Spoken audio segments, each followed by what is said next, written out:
আপোনালোকৰ এনেকুৱা আহিছে নেকি ইয়ৰ কণ্টেণ্ট ইজ নট আৰ্নিং মানি? চাওক, যদি এনেকুৱা আহিছে এইটো কেনেকৈ ঠিক হ'ব? লগে লগে ঠিক হ'ব, দেৰি নাই। এইটো ঠিক হোৱাৰ ছিষ্টেম আছে। যদি আপোনালোকৰ আহে কেনেকৈ ঠিক কৰিবা? আৰু এটা কথা মই আপোনাক কৈ আছোঁ, চাওক স্ক্ৰীনশ্বট মই আৰু এটা দিছোঁ, মই আজি পঠাইছে, এইটো চাওক। ভিডিঅ' হেজ ন' চাউণ্ড, দেখা পাইছে? বুজি পালে? বুজি পোৱা নাই না আপোনালোকে? ভিডিঅ' হেজ ন' চাউণ্ড মানে কি?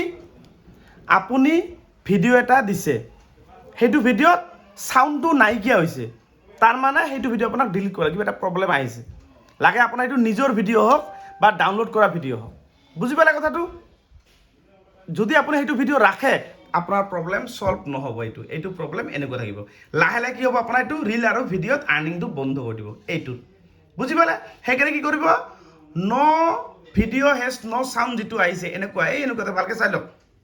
ভিডিঅ' ন' চাউণ্ড এনেকুৱা যিটো চিন আহে যিকোনো ভিডিঅ'ৰ তলিত, ভিডিঅ' মানে আপুনি যেতিয়া এটা ভিডিঅ' দিব তাত তলিত এনেকুৱা আহিব লিখাটো, এনেকুৱা ভিডিঅ' ন' চাউণ্ড মানে এইটো গম পাব আপুনি সেই ভিডিঅ'টোত আপুনি কিবা মাত দিছে বা কিবা তাতে গান আছে, সেইটো চাউণ্ডটো বন্ধ হৈছে, সেইটো ভিডিঅ' আপোনাক ডিলিট কৰিবই লাগিব।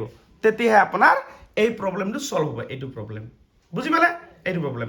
এতিয়া 2 নম্বৰ কথা, আপোনালোকে ডাউনলোড কৰা ভিডিঅ' যদি দিছে, মনত ৰাখিব, যেদিনাখন আপোনাৰ এইটো আহিব, যেদিনাখন চাব এইটো আজি আহিছে, ভালকৈ বুজি লওক, এইটো আজি আহিছে।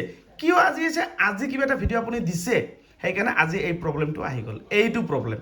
গতিকে আজি যিবিলাক ভিডিঅ' দিছে, মানে এইটো অহাৰ অলপ আগত যিটো ভিডিঅ' আপুনি আপলোড কৰিছে, সেই ভিডিঅ'টো চাবা আপোনালোকে।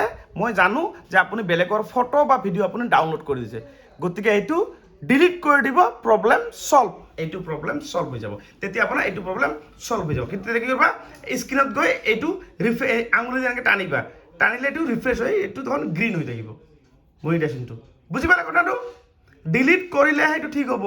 যদি ডিলিট নকৰে তেনেহ'লে আপোনাৰ কি হ'ব, পিছত লাহে লাহে এইটো প্ৰব্লেমটো আৰু ডাঙৰ বাঢ়ি যাব। বুজি পালে কথাটো? ভিডিঅ'টো শ্বেয়াৰ কৰি আপোনাৰ প্ৰফাইলত ৰাখি থৈ দিব।